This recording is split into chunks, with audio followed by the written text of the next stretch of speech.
민중의 소리 이완배 기자 함께하겠습니다. 이완배 기자님. 네, 안녕하십니까. 네, 오늘 어떤 이야기 준비하셨습니까? 예, 오늘 월요경제학을 시작하기에 앞서서 또 한 번 저의 무능력한 예측력에 대한 심각한 반성을 먼저 드려야 될 것 같습니다. 지난주 금요일에 최저임금에 관한 브리핑을 드리면서 14일로 예정됐던 최저임금 결정이 미뤄질 것이다. 또 미뤄졌으면 좋겠다는 희망 섞인 예측을 드렸는데 또 틀렸더라고요. 제가 가급적이면 월요일에는 월요경제학을 이어가고 싶은 생각이 있어서 이 최저임금 문제는 내일 한번 다뤄보겠습니다. 그런데 뭐만 예상했다면 줄줄이 틀리는 제 예측 능력에 대해서 먼저 사죄의 말씀을 드려야 될 것 같아서 사과를 드리고 나머지 깊은 반성문은 내일 쓰면서 최저임금 이야기는 내일로 미루겠습니다. 근데 사실 참 소감은 이번 결정 과정을 보면서 정말 개인적인 반성이 많이 되더라고요. 아주 여러 생각도 많이 들었는데 하여튼 요 얘기는 이제 내일 드리기로 하고요. 오늘은 하던 대로 월요경제학 시간을 이어가 보겠습니다. 오늘 소개해드릴 경제학 이론은 이름을 붙이자면 의미 부여의 경제학 정도 될 것 같습니다. 저는 이 이론을 처음 접했을 때 그 김춘수 시인의 유명한 시 꽃, 요게 생각나더라고요. 내가 그의 이름을 불러주기 전에는 그는 다만 하나의 몸짓에 지나지 않았지만 이름을 불렀을 때 비로소 나에게 와서 꽃이 되는 거죠. 요 느낌이 고스란히 간직돼 있는 행동경제학의 실험과 이론을 소개해드리겠습니다. 이 이론을 세상에 알린 사람은 제가 가끔 언급하는 댄 에리얼리라는 아주 젊은 경제학자입니다. 저보다 나이가 고작 4살 많은 아주 젊은 천재 경제학자이고요. 지금은 듀크 대학교에서 경제학을 가르치고 있습니다. 댄 에리얼리의 이번 실험은 사람이 노동을 할 때 언제 행복을 느끼고 언제 더 열정적으로 일하느냐에 관한 실험이에요. 근데 주류경제학은 지금까지 이걸 설명하기 위해서 전부 다 돈 문제로 치환을 해왔죠. 그래서 인센티브 시스템을 도입해야 된다. 뭐 이런 걸로 해석을 해왔습니다. 돈 몇 푼 더 쥐어주면 사람은 그거에 좋아서 해볼쭉 해서 일을 열심히 한다. 이런 개떡 같은 소리를 200년 동안이나 주절되고 있었던 겁니다. 그런데 그게 꼭 그런 문제만이 아니라는 사실을 실험을 통해 입증하고 사람을 어떻게 대해야 노동을 통해서 행복할 수 있을까를 밝혀낸 게 오늘의 댄 에리얼리 실험입니다. 이 실험이 이렇게 시작이 돼요. 참가자들을 두 그룹으로 나눕니다. A그룹하고 B그룹에게 똑같이 아주 간단한 레고 블록을 줘요. 끼워 맞추는 장난감이죠. 그리고 그 레고 블록을 조립을 다 마치면 3,000원을 줄게요. 이렇게 제안을 합니다. 그러면 간단한 블록이니까 대부분 사람들이 3,000원을 받고 그 레고 블록을 조립을 합니다. 하나를 마치면 가격을 낮춰요. 예를 들어서 한 200원 정도 깎는 거죠. 요 두 번째 레고를 조립하면 2,800원 드릴게요. 하시겠어요? 이러면 요것도 또 대부분 사람들이 해요. 요걸 마치면 세 번째 레고를 주고 또 200원을 깎는 겁니다. 2,600원 드릴게요. 이런 식으로 횟수를 거듭할수록 대가를 깎아가면서 레고를 조립해달라고 요청을 하는 거죠. 이걸 주류경제학적으로 생각을 하면 사람들이 언제 멈추느냐. 내가 저 레고를 조립하는 노동에 비해서 받는 돈이 너무 작다. 이렇게 생각하는 지점에서 멈춘다는 겁니다. 예를 들면 내 저 레고를 조립하는데 한 2,000원은 받아야 되겠어 라고 생각하는 사람이 있는데 제한이 1,800원까지 떨어지면 요건 못하겠습니다. 싫어요. 내 노동의 가치가 2,000원은 됩니다. 이렇게 멈춘다는 거죠. 그런데 정말로 이 주류 경제학의 생각이 맞다면 아까 제가 말씀드렸듯이 A그룹과 B그룹으로 나눠서 실험을 했을 때 결과가 다를 이유가 없는 겁니다. 대충 얼추 비슷해야 돼요. 그런데 이 실험에서는 A그룹과 B그룹에 굳이 나누고 실험을 한 이유가 있습니다. 조건이 아주 미묘하게 달라요. 뭐냐? A그룹은 레고를 하나 조립을 완성을 하면 실험팀이 그 완성품을 가지고 나갑니다. 그러면 이제 조립한 사람 입장에서는 저 완성품이 뭐에다가 사용되는지 모르는 거죠. 그리고 레고 블록을 줘요. 할래요? 깎아서 할래요? 하면은 이제 이 사람이 결정을 해야 되는 겁니다. 반면에 B그룹은 조립을 마치고 나면 실험팀이 그 사람 앞에서 레고 장난감을 박살을 내요. 다 뽀개버리는 겁니다. 그리고 그걸 그대로 다시 줘요. 그리고 돈을 깎은 다음에 조립할래요? 이렇게 물어보는 겁니다. 냉정하게 생각을 해보면 이 두 실험의 차이가 있을 리가 없습니다. 왜냐하면 우리가 합리적인 인간이라면 그걸 앞에서 뽀갠들 가져간들 무슨 차이가 있겠습니까? 그리고 저 레고 완성품 밖으로 들고 가봐야 간단한 건데 저거 아무짝에도 쓸모없다는 사실을 다들 알고 있죠. 그러니까 꼴랑 3,000원 주고 조립하라고 시킨 거겠죠. A그룹 참가자들도 알고 있는 거예요. 하여튼 이 두 그룹 전부 다 이 작업이 별로 의미 없다는 걸 알아요. 그런데 B팀의 경우는요.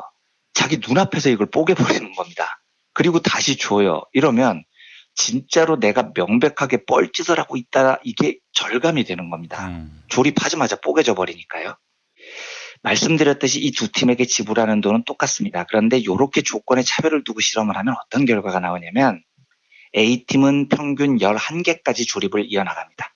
깎고 깎아도 그래도 계속해서 해요. 그런데 B팀은 8개쯤에서 실험을 멈춰버립니다. 근데 이게 이해가 되시죠? 돈의 문제가 아니라는 겁니다. B팀 참가자들은 너무 하기가 싫은 거예요. 왜냐하면 기껏 조립해놨더니 눈앞에서 뽀개버리니까요. 아, 진짜 내가 뭔 짓을 하고 있는 거야. 내가 하고 있는 짓이 진짜 의미가 없구나. 이런 자괴감이 드는 거죠. 그래서 훨씬 더 돈과 상관없이 빠른 속도에서 이 노동을 멈춥니다.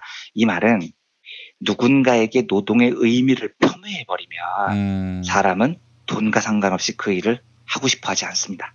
반면에 노동의 의미가 부여되면 자기가 하는 일에 대해서 훨씬 더 행복해하고 기꺼이 일을 할 수 있다는 뜻이죠. 돈과 무관하게요. 요 첫 번째 실험을 마치고 에리얼리가 두 번째 실험을 시작합니다. 이번에는 실험팀을 3그룹으로 나눕니다. A, B, C 이렇게요. 그리고 아주 간단한 숨은 그림 찾기를 줘요. 이건 막 5분이면 다 찾을 수 있는 되게 간단한 숨은 그림 찾기입니다. 그리고 다 찾으면 1,000원 드릴게요. 이렇게 실험을 제안을 합니다. 되게 쉽게 찾을 수 있는 거여서 사람들은 숨은 그림에 동그라미를 이렇게 치고 제출을 합니다. 그러면 1,000원을 받은 다음에 실험팀이 두 번째 숨은 그림 찾기를 내줍니다. 그리고 50원을 깎아요. 요 두 번째 숨은 그림 찾기를 완수하면 950원을 드릴게요 하고 제안을 하죠. 두 번째를 성공하면 또 50원을 깎습니다. 세 번째 숨은 그림 찾기는 900원을 드릴게요. 이런 식으로 아까랑 비슷하게 실험을 진행을 합니다. 그런데 이 세 그룹에는 또 각기 조금 다른 조건이 있습니다. 첫 번째 그룹은 숨은 그림을 찾아서 제출을 할 때 그 종이 위에 자기 이름을 적게 합니다. 그리고 그 종이를 실험팀이 받으면 한번 눈으로 쭉 스캔을 해요. 제대로 찾았나 안 찾았나. 그 다음에 액션을 해줍니다. 리액션을. 이런 식으로 잘 맞췄네요. 라는 신호를 표정이나 아주 짧은 감탄사로 해주는 겁니다. 아주 작은 리액션이죠. 두 번째 그룹은 숨은 그림을 찾아서 제출을 하면 뭐 이름을 적고 안 적고 이런 걸 떠나서요. 제출하는 즉시 그 앞에서 발기발기 찢어버립니다. 그러니까 제대로 찾았는지 안 찾았는지 확인도 안 해요. 아까 레고 블록 조립했을 때 조립하자마자 뽀개버리는 것하고 똑같은 행동을 보여줍니다. 그리고 이번 실험에서 추가된 게 세 번째 그룹인데요. 이 세 번째 그룹은 숨은 그림 찾기를 제출할 때 이름을 안 적게 해요. 그리고 그 답안을 제출하면 실험팀은 어떤 리액션 없이 다른 사람들이 제출한 답안에 섞어버립니다. 이러면 이제 답을 맞춘 사람 입장에서는 어떤 생각이 들까요? 열나 무시당하는 느낌이 드는 겁니다. 나는 애써서 답 찾았는데 내 이름도 안 적혀놓고 다른 사람 것하고 막 섞어버리면 내가 제대로 맞췄는지 안 맞췄는지 확인도 안 하는 거잖아. 왜 무시해? 뭐 이런 생각이 드는 거죠. 이 상황에서 세 그룹 중에 어떤 그룹이 제일 오랫동안 제일 싼 가격을 감수하면서 숨은 그림 찾기를 했을까요? 이것도 주류경제학 관점에서 보면 오히려 종이를 찢어버리거나요. 아니면은 이름도 안 적어내기 하고 다른 사람 답안하고 섞어버리는 그룹에서 참가율이 더 높아야 됩니다. 왜냐하면 답안 확인을 안 하잖아요. 그럼 내가 애써서 숨은 그림을 찾을 필요가 없는 거잖아요. 어차피 확인도 안 하니까요. 예. 그러면 종이 쪽지 주자마자 아무데나 동그라미 5개 치고 내도 되는 거라고요. 일이 훨씬 더 쉬워지는 겁니다. 그래서 인간이 오로지 돈하고 효율성만 아는 존재라면 B그룹이나 C그룹에서 훨씬 오랫동안 이걸 해야 돼요. 아무데나 찍찍 동그라미 치고 내도 돈을 주니까요.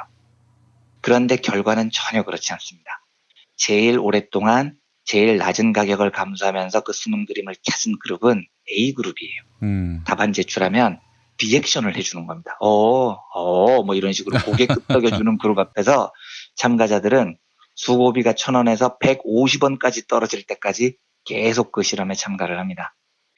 반면에 내자마자 앞에서 팍팍 찢어버리는 그룹 집단에서는 300원쯤에서 멈춰요. 더 못하겠는 거죠. 이거는 300원 받고는요. 할 맛이 안 나는 겁니다. 아까 레고 블록 박살내버린 것과 마찬가지로 내가 열심히 뭘 했는데 내 앞에서 팍팍 찢어버리니까 에이씨 하기 싫어 이렇게 돼버립니다. 근데 요 실험의 키는 세 번째 그룹입니다. 상대의 노동을 존중해 주는 것도 아니고요. 리액션도 없습니다. 반면에 앞에서 찢어버리지도 않아요.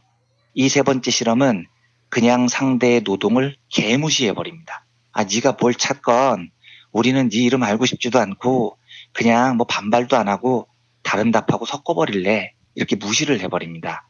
요럼 어떤 결과가 나오냐면 이 실험 참가자들은 280원쯤에서 수능 그림 찾기를 더 이상 못하겠다고 선언을 합니다. 그게 무슨 말이냐면 눈앞에서 찢어버리는 것하고 결과가 비슷해요. 그러니까 에리얼리는 이걸 이렇게 설명합니다. 상대의 노동을 눈앞에서 발기발기 찢어버리는 파괴적 행동만큼이나 상대의 노동이 없는 것처럼 무시해버리는 게 나쁜 일이다라고 해석을 합니다. 무시를 당하는 사람은 상대가 내 일을 집어 던지거나 욕을 하는 거나 이만큼 실망감을 느낀다는 겁니다. 그러니까 이런 경험 있으시죠? 직장 생활 하시는 분들. 보고서를 상관한테 내잖아요. 앞에서 야, 이 개새끼야, 이걸 보고서라고 썼어 하고 막 팍팍 찢어버리는 상사가 있어요. 예. 그리고 이런 상사도 있습니다. 저 보고서 가져왔습니다. 거기 놔둬? 여기 둘까요? 아무데나 놔둬, 아무데나 하고 어디 두는지 보지도 않고 화장실에 가버려요, 상사가. 그리고 열흘 동안 보고서를 받는지 안 받는지 대꾸가 없습니다. 이 두 상사 중에 어떤 상사가 부하 직원들을 더 열받게 하고 힘들게 할까요? 에리얼리 답은 둘 다 비슷하다는 겁니다. 상대의 노동을 무시하는 건 상대의 노동을 박살내는 것만큼이나 나쁜 행위라는 거죠. 그래서 에리얼리는 또 이렇게 이야기를 해요. 상대의 노동의 가치를 인정해주고 상대의 행복도를 높이는 방법은 그렇게 어려운 게 아니라는 겁니다. 숨은 그림 찾기 해오면 심사관이 이런 감탄사만 해줘도 사람들이 훨씬 기쁘게 그 일을 오래 감당할 수 있다고 설명을 하죠. 이 실험을 마친 에리얼리의 결론이 이건데 이 대목이 우리 사회에 주는 의미가 저는 좀 크다고 생각을 해요. 에리얼리는 이 시점에서 우리 아담 스미스와 칼 마르크스를 비교해보자라고 이야기를 해요. 아담 스미스는 아시다시피 경제학의 아버지라고 불리는 사람이고 효율성을 굉장히 강조한 현대 주류 경제학의 대부죠. 그런데 스미스가 한 유명한 실험 중에 볼링공에 들어가는 핀을 만드는 공장에서 한 실험이 있습니다. 예. 원래 그 핀을 만들 때에는 철사를 자르고 구부리고 뭐 갈고 뭐 이런 여러 단계를 거쳐서 핀을 만드는 건데 그 핀을 하나 만드는 단계가 한 20단계쯤 됐다고 합니다. 산업혁명 초창기예요. 예. 그런데 그 전에는 공장에서 어떻게 했냐면 한 사람이 이 20단계를 다 거쳐서 핀을 만들었다는 겁니다. 철사 자르고 구부리고 갈고 피고 혼자서 다 한 거죠. 예. 이렇게 하면 한 사람이 하루에 핀을 몇 개 만드느냐 20개 정도 만들었습니다. 그런데 스미스가 다른 제안을 합니다. 이거 이렇게 하지 말고 분업을 합시다. 한 사람이 20단계 다 하는 게 아니고 20단계를 다 쪼갠 다음에 20명의 노동자를 고용을 하세요. 그리고 한 사람당 딱 한 가지 작업만 시키는 겁니다. 한 사람은 자르기만 매일 하는 거예요. 한 사람은 구부르기만 맨날 합니다. 이런 식으로 작업을 나눴더니 그 공장에서 생산되는 핀의 양이 1인 20개에서 무려 4,800개로 늘었다는 겁니다. 어허. 말도 안 되게 생산성이 높아진 거죠. 그래서 아담 스미스는 이 문제를 분업으로 해결을 해야 자본주의의 생산성, 효율성이 높아진다고 주장을 합니다. 그런데 마르크스는 이걸 어떻게 생각하냐면 보는 관점 자체가 아예 달라요. 이런 게 바로 자본주의의 효율화를 빙자한 노동소외 혹은 인간소외 현상이다라고 분석을 합니다. 공장에서 어떤 노동자가 매일 핀 구부르기만 해요.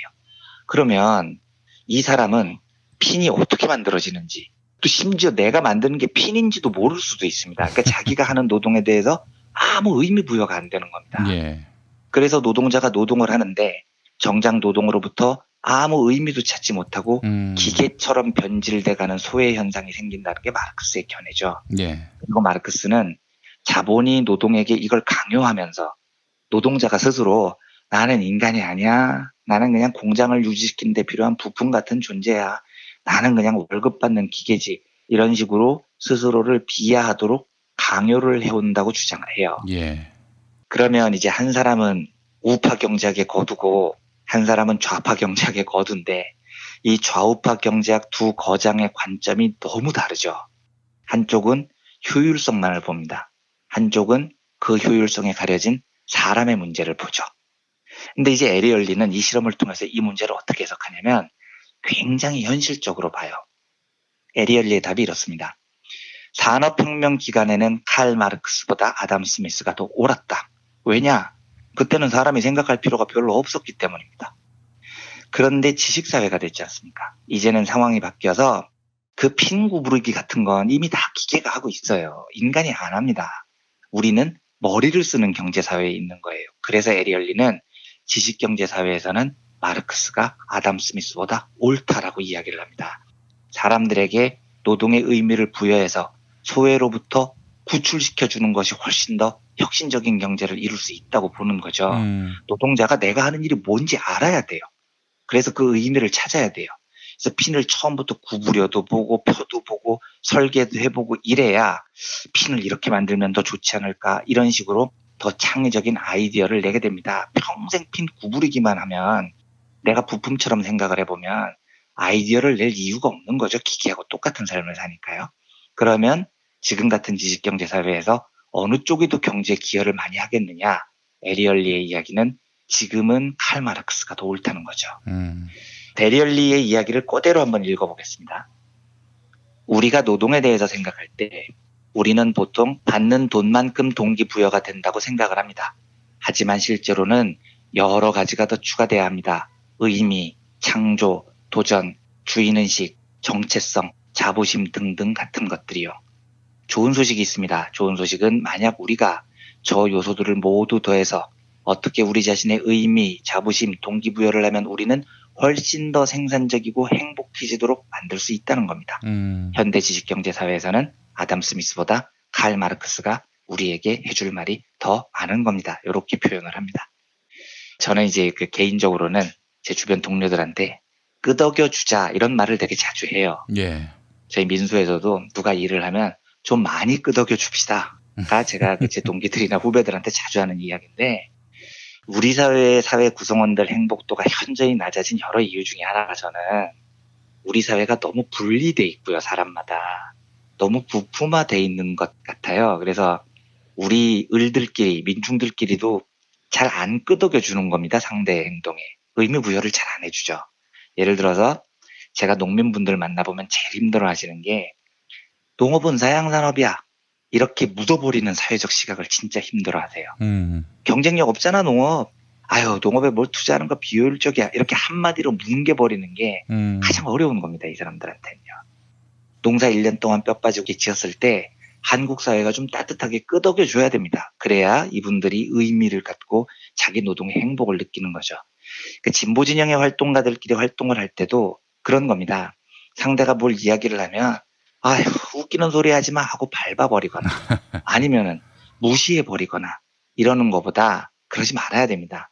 지긋한 웃음을 지으면서 고개를 살짝 끄덕여주는 것만으로도 서로에게 굉장히 삶의 의미를 주게 됩니다. 그리고 경제학도 사실은 진짜 시선을 좀 달리해야 되는 거죠. 숫자, 그래프 이런 것도 중요하겠지만 노동의 자존감을 높이고 노동의 의미를 부각시켜주는 그런 경제학이 필요합니다. 사람과 노동의 의미를 부여하는 게 얼마나 많은 것을 바꿀 수 있는지를 한국 사회가 좀 깊이 고민해 봤으면 좋겠어요. 그런 바람으로 오늘은 월요경제학 시간으로 댄 에리얼리 의미 부여의 경제학에 관한 이야기를 나눠봤습니다. 예, 그래요. 직원들에게 따뜻한 한마디 하면서 공감하고 있다, 소통하고 있다, 이런 것들을 보여줘야 할 텐데 이런 노력 자체가 귀찮아서 AI로 업무를 시키는 그런 세상이 더 확산되지 않겠는가 하는. 그러니까요. 예, 그러니까 살짝 웃어주는 것만으로도 충분합니다. 서로에게 따뜻한 눈빛을 주고받는 것만으로도 노동의 가치가 훨씬 높아집니다. 무척 귀찮은 일인 것 같습니다. 우리 네. 돈 있는 분들한테는. 예. 네. 알겠습니다. 이완배 기자님 말씀 잘 들었습니다. 네, 감사합니다.